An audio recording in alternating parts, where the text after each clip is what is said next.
Hey guys, we are back with a tier list. Now, usually I do not do tier lists, but with the worldwide download celebration coming up, I figured it would be a good time to take a look and see my top 10 LRs from the perspective of how I play the game, and I just wanted to kind of throw my hat in the ring, if you will, because ranking LRs, we all like to do it, right? So, for a quick disclaimer, obviously, with, the tier list, it's almost like you have to do it, right?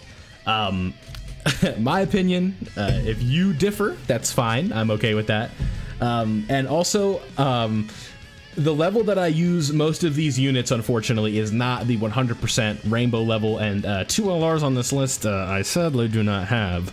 I will mention that when I get there, but I do know from using them on the global side of things and watching showcases and all that, I can give you an educated enough opinion to the point where I think that their spot is valid. So, that's really about it going into it. I think that this list is really kind of like the 1 to 4 spots are really interchangeable, and kind of like number 10 and number 8 and stuff like that. There's really that's the beauty of the situation with the LRs right now, is that you can really kind of mix and match the whole list.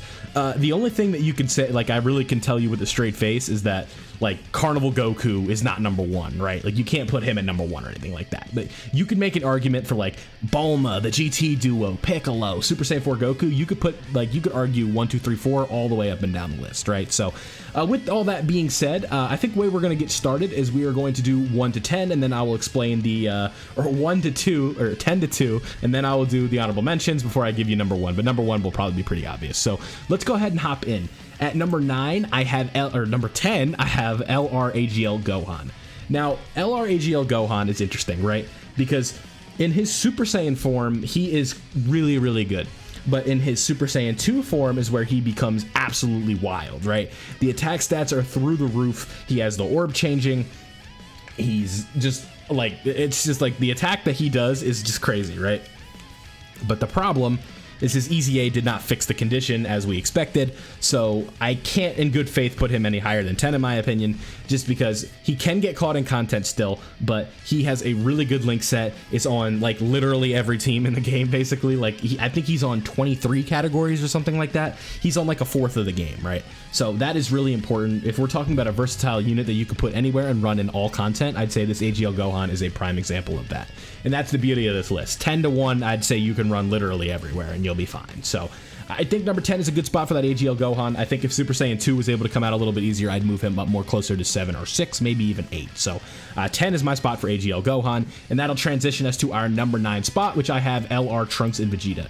Now, LR Trunks and Vegeta, to me, is a little bit more consistent than Gohan, as their guard is not restricted by losing HP, and you want to keep them in slot 1 at all times. So keeping this unit at slot 1 is so valuable, because slot 1 units in this game are so important, because for every 1 slot 1 unit we get 4 different cookie cutter slot 2 units that need to super for their defense first.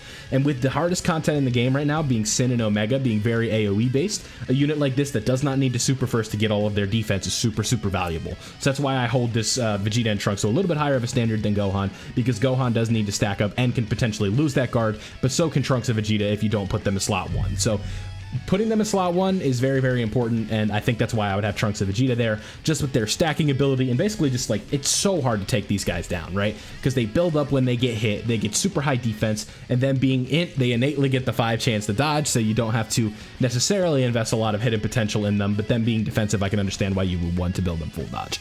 I have this unit at 79%, and they are perfectly fine for me, but I also got plenty of usage out of them at 55%, so the 2 dupes for them were super nice, but they were not completely necessary, and that's what I think is really valuable with this Trunks and Vegeta. So I have them at number 9. If you have them at a different spot, that's obviously fine. Do what you gotta do, but that is personally where I would have them. So at number 8, this one, I don't know if a lot of people are gonna like this, unfortunately, but I have STR LR Gogeta. Now, LR STR Gogeta, what is there to say about this bad boy that hasn't been said already, right? He is insane, right? The attack that he can put out, the slot 3 dodging and all that fun stuff, I think is super important. He does so much damage. It's the attack that he puts out with Vegito is just nuts, right? But with that being said, currently the hardest fight in the game, they disable dodge at slot 1 with Omega, right? You can get away with running them in there, but I think that is super important to talk about, right? when you can't dodge in slot 1, or in phase 1 rather, it is super tough to kind of get away with using them. Sometimes you have to use items, you have to get lucky with RNG, and I do view that as a hindrance on the unit. But when they're in blue, and in 99% of the content in the game where dodge isn't disabled, it's just stupid, right? And even in the Omega fight, if you can just get out of there, they're going to look super impressive. But consistency to me is what is going to separate 5 to 1 from 6 to 10, right? And consistency with Trunks and Vegeta is there. With Gohan, it's there. And this Gogeta, what is he consistently going to be doing? Damage. The spoiler alert, Vegito is next, but Vegito, what is he consistently doing? Damage. They have crazy active skills that hit super hard. They have guaranteed dodge from turn 4, and then they have chance to dodge in slot 3. These guys can be ran as floaters, they can be ran on rotation, and calling a unit the 8th best LR in the game I don't think is an insult. So I have Gogeta at 8, and then that'll just segue us right into Vegito at 7. Why is Vegito above Gogeta? The consistency. Vegito is constantly going to be doing additional supers. His active skill turn, he's going to be doing that plus 4 more supers or something like that. Sometimes even 5 if I'm not mistaken. It's really, when these guys get all of their supers in and they can do their dodging, it is super tough for them to like look anywhere, or like to what's the word, for bosses to survive a full onslaught from these guys, right?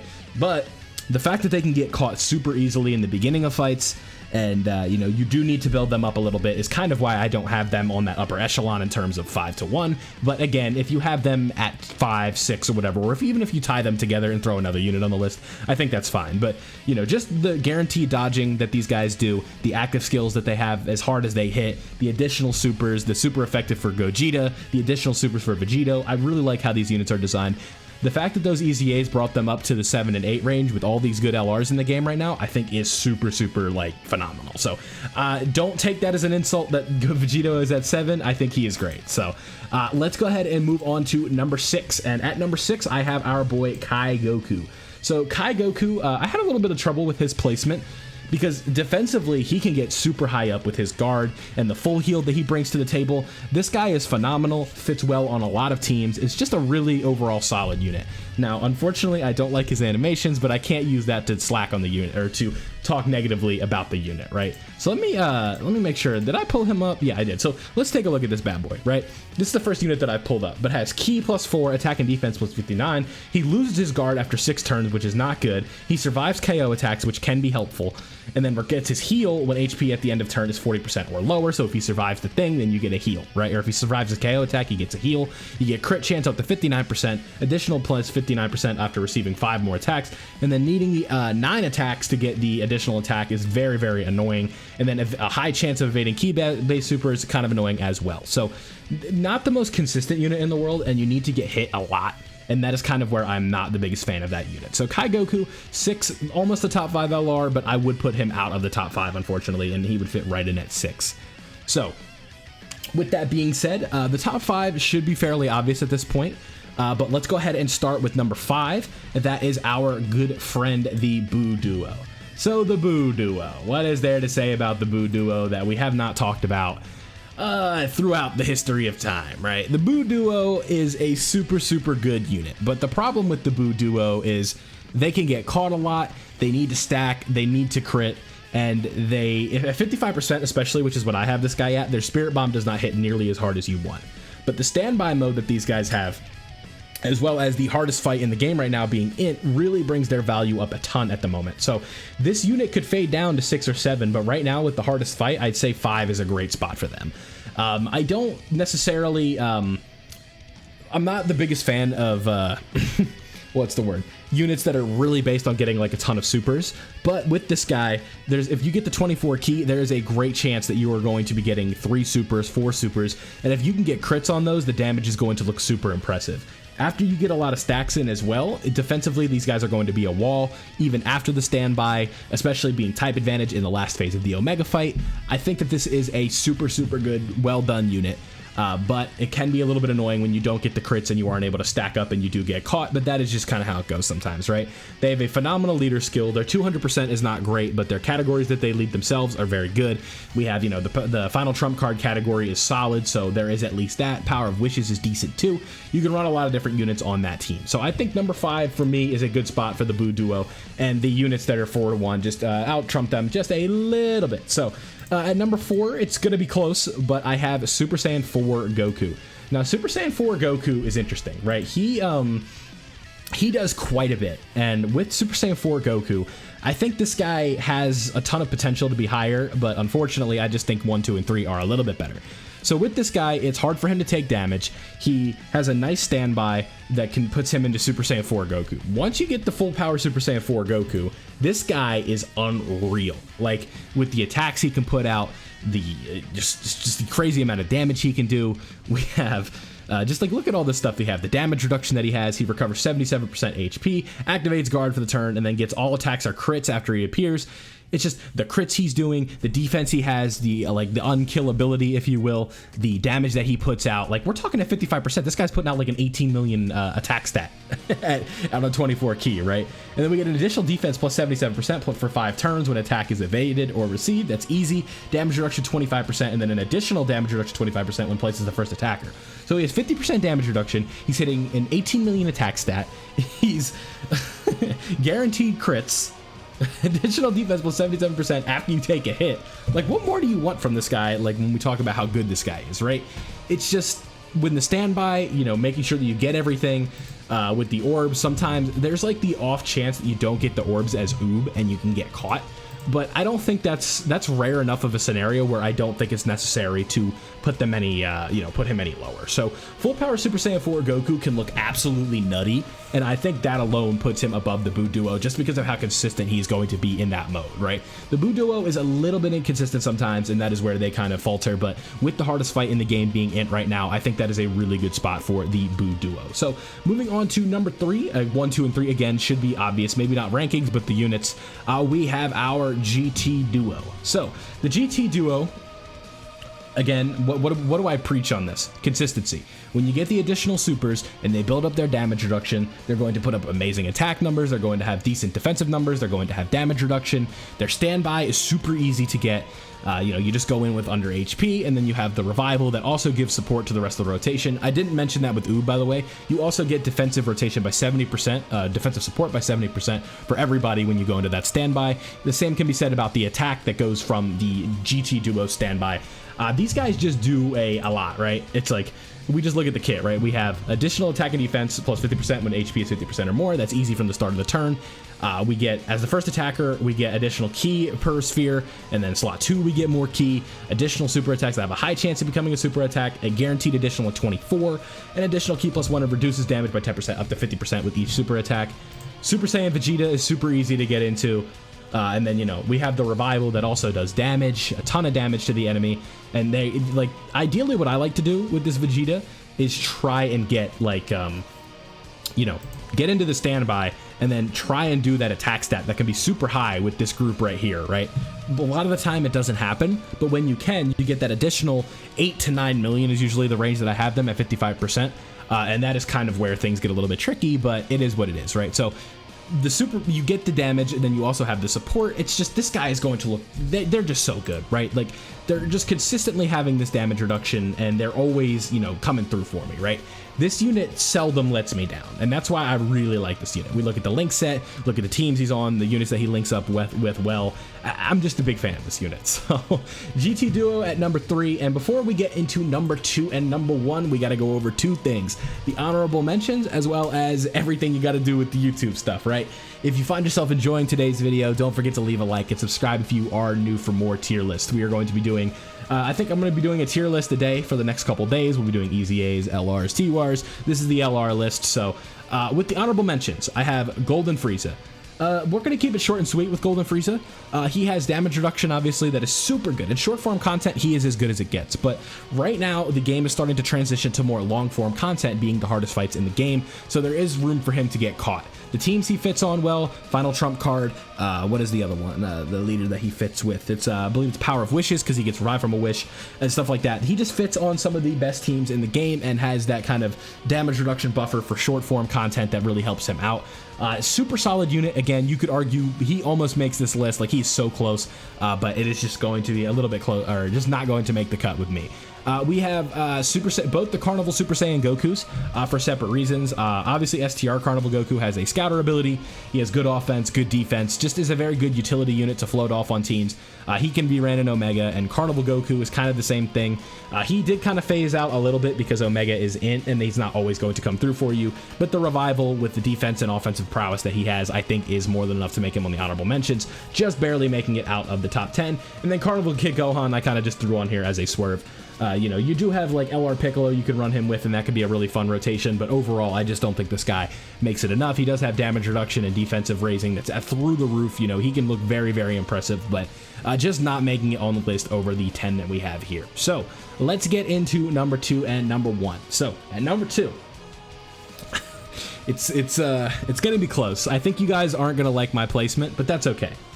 At number 2, I have Bulma. And with Bulma, that means you know who number 1's going to be. But let's talk about Bulma, right? Bulma does a lot.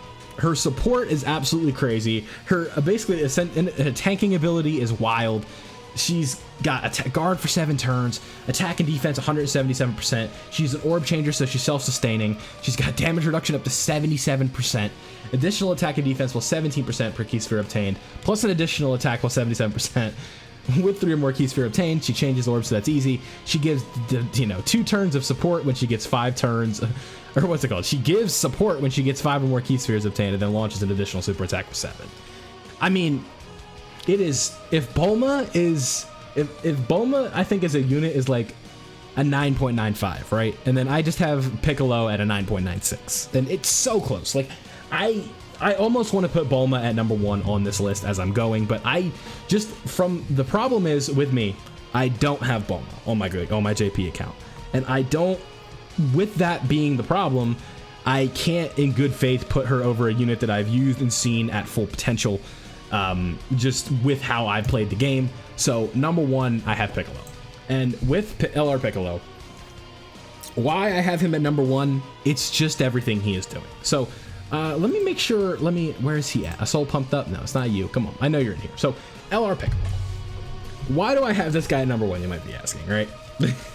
Damage reduction he has. Additional attack and defense plus 30% with each attack received. He builds up, he gives support with the same turn, he gives key to the rotation after he gets hit, which is super easy. If HP is 30% or less at the start of character's attacking turn, and after he's been fully built up, he fully recovers HP. So you get a full heal without a revive or anything like that. You just get hit a lot and you're getting a full heal at one point.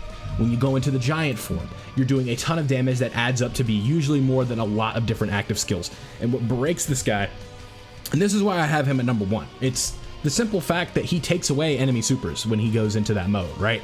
So when you think about that, if you're running 2 orange Piccolos, you essentially have 2 turns of the hardest content, getting rid of what makes the enemies, like, what's the word? Of the enemy's, like, trump card, if you will, or, like, what makes it difficult is being taken away. In the Omega fight, you're taking away AoEs, you're taking away supers, you have a ton of defense, you have decent attack stats, you have a linking partner with STR Banner Unit Piccolo that's basically an invincible rotation, right? You have the damage reduction that you get, you have the full heal. It's just taking away the, what's the word, right? Taking away enemy supers takes away the difficulty in events that are super, like, difficult, right? So the thing with Bulma to me is that she does all these things and she is a tank in her own, and giving the support definitely helps, but Bulma does not have an ability to go into orange mode and take away the enemy supers and AoEs. So for me, that alone is, to me, is enough that, like, you're using orange Piccolo, you're like, that's almost like putting an asterisk on a run. He's that good. So I think Orange Piccolo to me is the best unit in the game, and honestly, like I said, reading Bulma's kit, you could argue she is better, and if you have the GT Duo or the Bulma above Piccolo, I'm not going to argue with you. I think that's fine, but overall, this is my list, so let me know down below what you guys think. I'm sure you're not going to like Piccolo over Bulma, but that's my opinion. Like I said, I have Piccolo, I don't have Bulma, so in my experience using them, they're better. So let me know down below what you think of the list. Leave a like if you did enjoy, subscribe if you are new, turn on notifications so you don't miss out on any of my Dokkan content. Thank you guys for watching, and I'll catch you next time.